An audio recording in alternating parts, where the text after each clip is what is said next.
Hi friends, how are you doing today? And thanks for joining me for today's video, which is about the Ielts listening, MCQs. बहुत डर लगता है. Most students feel fear of this question type, especially in section 2 or section 3, I would say. But you have to understand the right way of doing the MCQs, और इसीलिए मैं आपके लिए ये आज का वीडियो लेकर आया हूँ. आज के वीडियो में मैं आपके साथ एक ऐसी टेक्निक शेयर करने जा रहा हूँ जो बिगिनर्स के लिए बहुत इम्पॉर्टेंट है, जो स्टक कर रहे हैं समवेयर अराउंड एट 5.5 और उनको लगता है कि शायद ये इसीलिए है क्योंकि उनको MCQs अच्छे से डील करना नहीं आता. अगर उनको कोई सिखा दे कि MCQs कैसे करने हैं तो शायद उनका भी स्कोर बैंड 7+ आ जाए. अगर आप भी ये प्रॉब्लम फेस कर रहे हैं तो आज का वीडियो पूरा देखिएगा और इस टेक्निक को अप्लाई कीजिएगा. 4-5 दिन लगातार अप्लाई करने के बाद देखिएगा कि आपके MCQs में आपको सिग्निफिकेंट इम्प्रूवमेंट नज़र आएगा. बात करते हैं MCQ. तो मेरे पास है बुक नंबर 13. ये कैम्ब्रिज बुक है. As you know, I always trust only the Cambridge study material. तो यहाँ पर टेस्ट 4 में क्वेश्चन नंबर 11 till 16 MCQs हैं.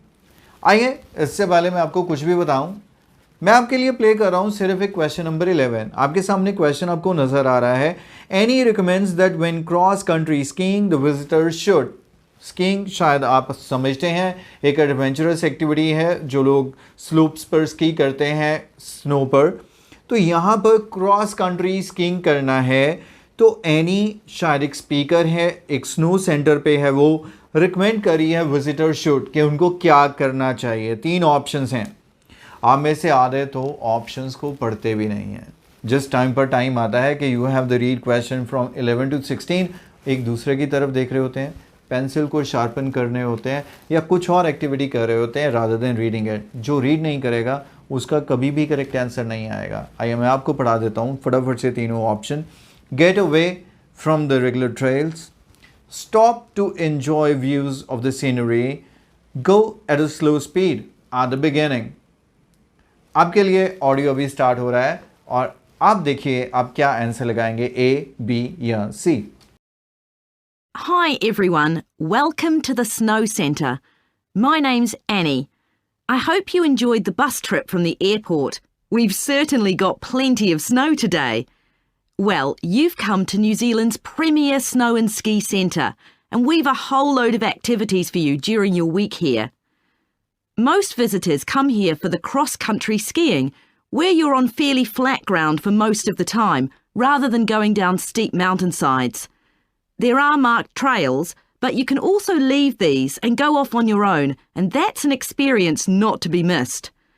You can go at your own speed. It's great aerobic exercise if you really push yourself. Or, if you prefer, you can just glide gently along and enjoy the beautiful scenery. अब जिसने trail सुना उसने A लगा दिया होगा. अगर सुना होगा सीनरी तो B लगा दिया होगा.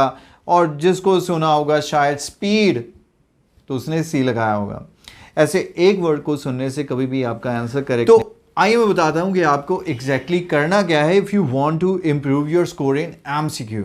इसके लिए आपको चाहिए होगा audio script. Now what is audio script? अगर मैं बात करूं इसी बुक की, at the end you will see few pages, those are audio scripts. मतलब जो भी उस स्पीकर ने बोला है वो एक एक चीज़ यहाँ पर लिखी हुई है.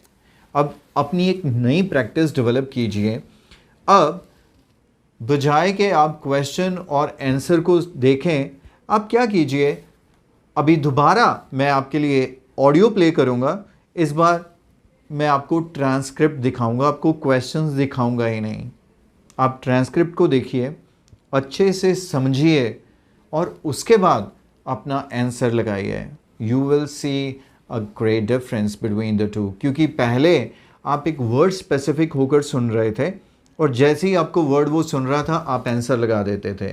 इस बार क्या होगा, इस बार आप पूरा सुनेंगे और उससे अच्छे से समझने की कोशिश करेंगे and then you will apply the answer. कि इतना समझने के बाद बी सही लग रहा है या ए या सी लग रहा है, and then at the end I will tell you what is the actually the correct answer. But This is the technique that you should be following for the next few days. जितना ज़्यादा हो सके बार बार audio scripts को read कीजिए और फिर answer को लगाने की कोशिश कीजिए. इससे क्या होगा कि आपका ब्रेन पूरा समझने के लिए, पूरा सुनने के लिए रेडी होगा, जो अभी रेडी नहीं है. क्योंकि बाकी क्वेश्चन टाइप बहुत क्विक रहते हैं, ब्लैंक एक वर्ड सुना लगा दिया. एमसीक्यू में आपका ब्रेन फोर्स होता है कि पूरा सुने, पूरा समझे, फिर आंसर लगाए. तो इससे क्या होगा कि आपकी ये जो बैड हैबिट डेवलप हो चुकी है वो धीरे धीरे ख़त्म होगी. और ज़्यादा और पूरा सुनने के बाद जब आप आंसर लगाएंगे तो आपका एमसीक्यू में इम्प्रूवमेंट डेफिनेटली होगा. If you trust me, then definitely apply this formula. And for this, if you need help with the audio scripts, tell me in the comment section and I will share the tests with the audio scripts with you in my upcoming videos. I certainly believe that this video is going to help you to improve your score and handle IELTS listening MCQs in a better way. Thank you for watching today's video and share it with your other friends who are practicing and preparing for the IELTS exam. Thanks for watching and take care of yourself. Bye-bye for now.